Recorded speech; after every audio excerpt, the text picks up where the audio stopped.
오늘 이슈 완전 정보 김성훈 변호사와 함께합니다. 어서 오세요. 안녕하세요. 자, 방금 리포트 보셨는데요. 우리 선박 납치한 이유를 이란 측은 뭐라고 밝히고 있나요? 일단 외견상으로는 예. 해양 오염 사태를 계속 촉발을 했다 예. 하면서 이런 일종의 기름을 유출하거나 이런 부분들이 있어가지고 납포했다라고 이야기를 하고 있는데요. 예. 두 가지 면에서 이제 좀 타당하지는 않습니다. 일단은 첫 번째로는 이 유출 여부에 대해서는 일단 선사 측에서는 강력하게 반발을 하고 있는 상황이고요. 예. 사실 무근이라고요. 또 중요한 거는 법률적으로는 위치와 관련된 부분인데요. 예.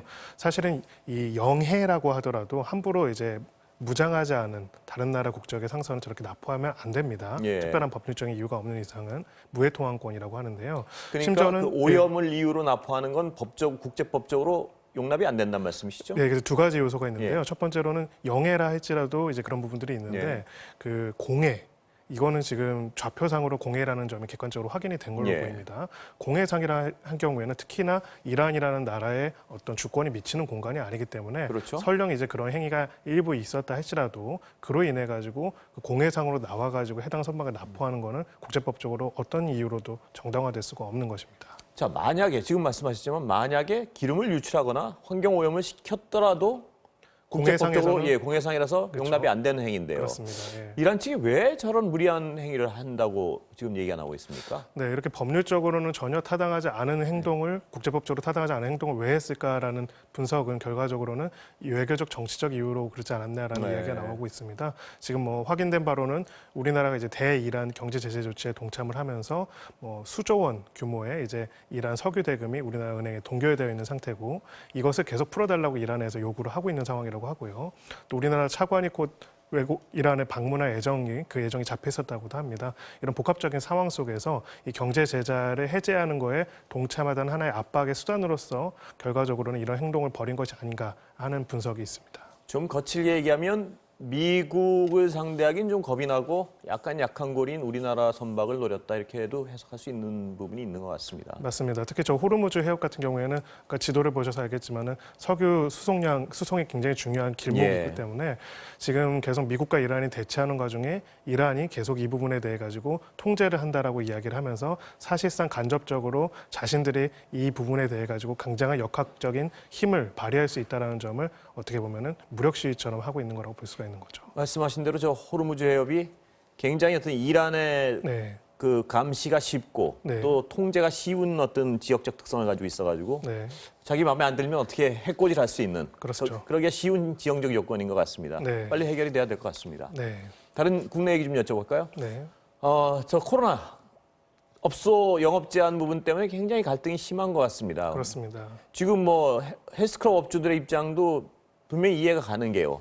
왜 저기는 되고 나는 안 돼? 이런 어떤 볼멘 소리가 나오는 것 같은데 그게 들어보면 또 상당 부분 일리가 없을 수가 없습니다. 그렇습니다. 어떻게 보세요?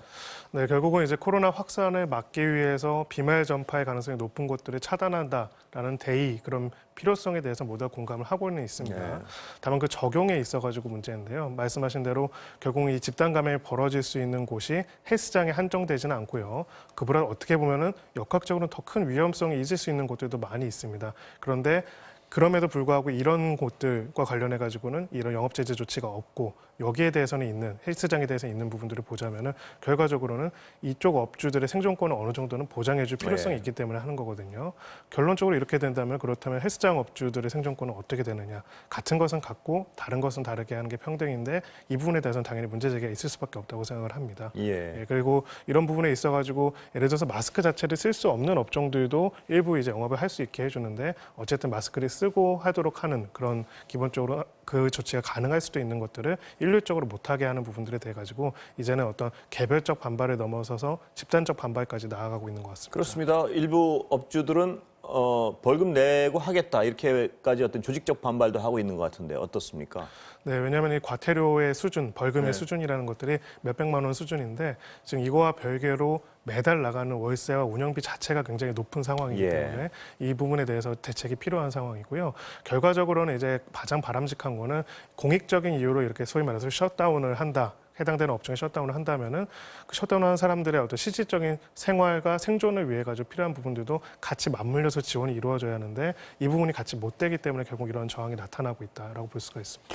이게 이따 어떤 코로나 다룰 때도 뉴스 다룰 때도 다시 한번 얘기하겠지만 정부 입장에서 세부적인 어떤 일일이 업종마다 제한하는 건 현실적 어려움이 있을 겁니다 아마. 네, 그렇습니다.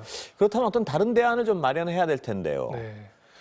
예. 맞습니다. 그래서 그 부분에 대해서도 이제 논란이 많이 있고요. 이 세부적인 것들을 미세 조정을 하면 할수록 그로 인해서 어떻게 보면 해결이 된다기보다는 오히려 갈등이 더 유발되는 측면도 그런 있습니다. 부분이 있습니다. 예. 네, 그렇기 때문에 적어도 뭐 좀 어찌 보면 더 나아간 주장일 수도 있지만은 업종을 불문하고 이런 부분들에 대해서 확실하게 차단을 할 수 있도록 일정 기간을 하되 대신에 그 기간 동안에 어떻게 보면 생활을 보존해 줄 수 예. 있는 구조들을 만들어내야 하지 않나 이런 논의들이 있을 거고요. 그러니까요. 그런 어떤 기준 등에 대해서 좀 살펴보면 어떤 업종은 9시까지 영업을 하고 어떤 업종은 아예 영업을 못 하는데 네. 그 지원금 차이는 100만 원밖에 안 난다. 그러면 그렇습니다. 영업을 아예 못 하는 영업을 9시 아예 못 하는 쪽에서는 좀 억울한 생각이 들지 않을 수 없을 겁니다, 아마. 네, 그렇습니다. 예. 그래서 결과적으로는 이렇게 차등을 두는 것들 하나하나가 그것을 정당화할 만한 공익이 없다면은 예. 사실상 어떻게 보면은 이 업종에 종사하는 사람이 이만큼인데 이쪽은 상대적으로 소수기 때문에 예. 소수에 대해서는 어떻게 보면 피해를 강요하게 되는 것들이 될 수가 있거든요. 그러니까 결과적으로는 미중유의 사태이기 때문에 굉장히 어렵다는 건 그렇습니다. 알고 그 있지만 정부의 어려움을 모르는 건 아닌데요. 누구도 예. 이제 다 이해를 하고 있는 거죠. 하지만은 이 한 분 한 분들의 또 생업은 또 그것도 생존의 또 문제이기 때문에요. 그렇습니다. 예, 그래서 뭐 극단적인 선택을 하셨다라는 뉴스도 있고 이러다 보니까 이 부분에 대해 가지고 조금 더 고민을 하고 이제 일률적인 조치를 내리기 전에 특히 업종별로 다른 조치를 하기 전에 다른 최후의 수단은 없는지 그리고 거기에 걸맞게 그러면 그 생존을 보정해 줄 수 있는 부분도 같이 할 수 있는지 이분들의 잘못으로 폐쇄가 되는 건 아니잖아요. 그렇습니다. 그런 부분에 분명한 대해서는 사실이죠, 그거는. 분명하게 고려하고 배려할 필요가 있을 것 같습니다. 어떤 이 영업 제한을 정부가 구체적으로 세부 지침을 마련할 수 없다면 또 마련하더라도 그게 형평성에 딱 맞지 않는다면 다른 어떤 대안을 마련할 필요는 분명히 있는 것 같습니다. 그 대안에 대해서는 시급히 논의해보면 방법이 없을 것 같지도 않은데 한번 그렇습니다. 다시 한번 이 사안은 다른 코너에서 한번 논의해 보겠습니다. 예.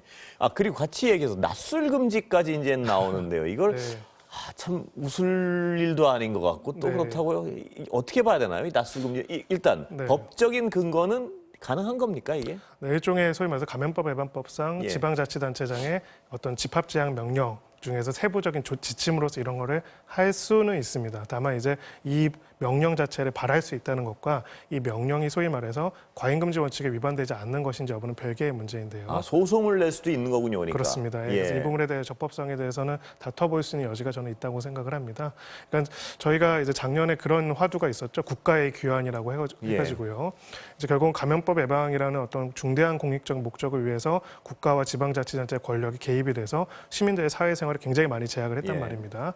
필요성도 있고 또 정당한 부분도 있습니다. 근데 다만 이 과정에 있어서 조심스러움, 이 권력 행사와 국민의 권한 행사를 제한하는 데 있어서의 조심스러움과 엄정함이 없어진다면은 무분별해질 수 있고요. 예. 그러다 보면 그것도 신뢰가 굉장히 떨어질 수 중요한 있고요. 문제입니다. 예. 신뢰가 떨어지면 저항이 생기게 되고 예. 그렇게 되면 결과적으로 이 모든 것들이 효력이 없어지게 됩니다. 그래서 이 부분들도 또 같이 고려를 해볼 필요가 있고요. 순천시 같은 경우에는 이제 이렇게 조치를 했지만 사실 다른 일반적인 어떤 지자체들과 비교해봤을 때 그럼 사실 이 말은 좀 웃기지만은 그럼 밤술은 괜찮고 낮술은 감행이 이게 되느냐 참 말이 안 되지 않습니까? 예. 말씀하신 대로 그 예. 미중유의 사태이기 때문에 네. 이게 어느 쪽으로 뭐 비난할 사안은 아닌 것 같고 그렇습니다. 서로가 어떤 예.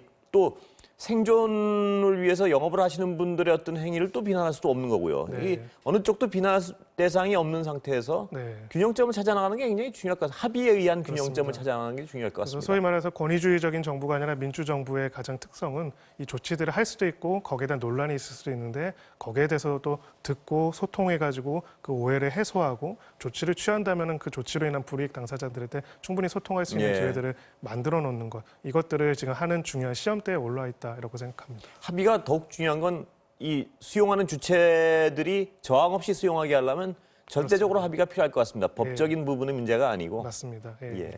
다른 얘기 좀 여쭤보겠습니다. 변호사 시험을 헌법재판소가 코로나 걸려도 볼 수 있게 하겠다. 이 네. 결정이 어떤 배경인가요, 이거는? 네, 결국은 이제 직업 선택의 자유를 침해한다라는 점에 대해서 인정을 한 거고요. 예. 재판관 전원일치로 가처분을 인용을 했습니다. 사실 이거 굉장히 이례적인 경우긴 하고요. 이유는 이제 변호사 시험 같은 경우에는 5년간 이제 응시 횟수가 제한이 되어 있습니다. 근데 만약 코로나가 걸렸다는 이유로 아예 응시 기회를 박탈하게 된다면은 바로 그런 부분에 있어서 심각한 직업 선택의 자유가 제한된다고 본 거고요.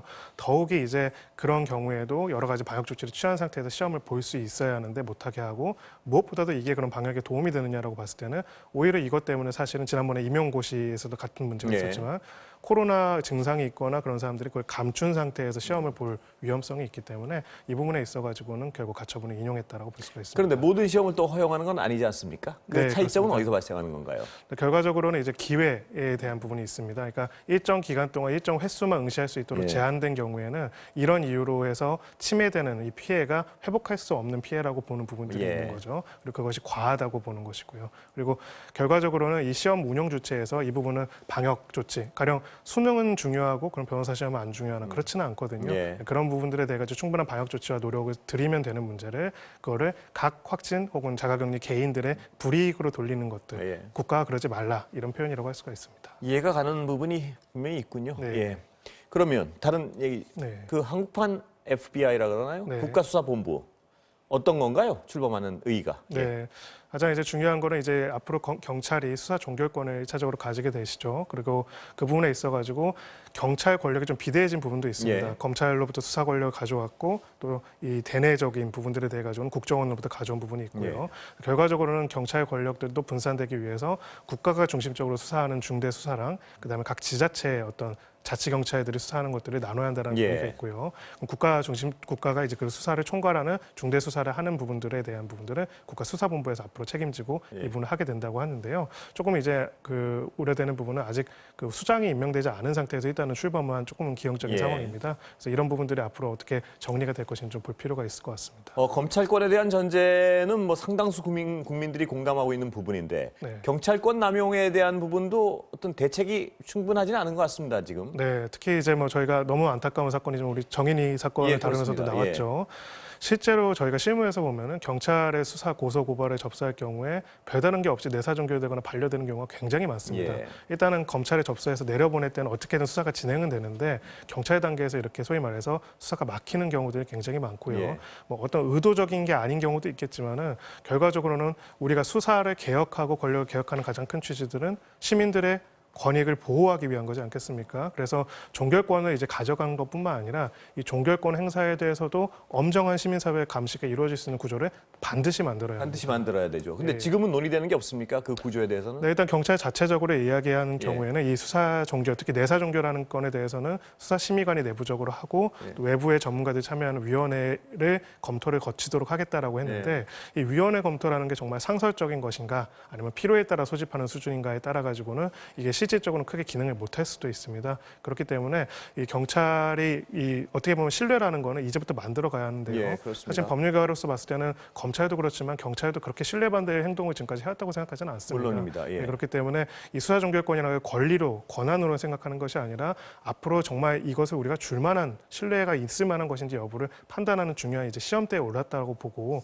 좀 엄정하게 책임감 있게 이제 수사에 대해서 나눠서 줬으면 좋겠습니다. 말씀하신 그 부분이 대단히 중요한 부분 같은데요. 뭐냐면 경찰이 좀 쉽게 거칠게 얘기하면 자기가 수사하고 싶으면 하고 네. 어떤 분명한 범죄가 되는데 수사하기 싫으면 그냥 어디 묻어버리거나 네. 오히려 덮어버리고 이런 사례가 과거에도 굉장히 많았단 말입니다. 뭐 심하면 심했지 뭐 덜하지는 않았습니다. 그렇습니다. 네. 그러면 그걸 막을 수 있는 구체적이고 네. 어떤 명확한 규정이 있어야 될 것 같습니다. 맞습니다. 예. 무엇보다도 경찰개혁, 검찰개혁, 권력기관 개혁의 가장 핵심은 이 권력기관에 다른 권력기관에 준다는 것이 아니라요. 시민사회 감시를 강화한다는 측면입니다. 예. 모든 조사들이 녹화되어야 하고요. 모든 처분 결과에 대해서 그렇습니다. 누가 다시 뒤집어 보더라도 그 부분에 대해서 문제제기가 있다면 다시 해결이 될 수가 있어요. 그렇게 처분한 경위를 누구라도 알 수 있어야 되고요. 그렇죠. 그리고 그게 예. 잘못 처분한 사람들은 거기에 따라 엄정한 책임을 지도록 해요. 만약 이런 장치가 마련돼 있었다면 지금 그 국민적인 공분을 자아내고 있는 정인이 사태 같은 경우는 결코 일어나지 말았어야 될 사태 맞습니다. 아니겠습니까? 맞습니다. 일어날 수도 네. 없고요. 네. 근데 그런 게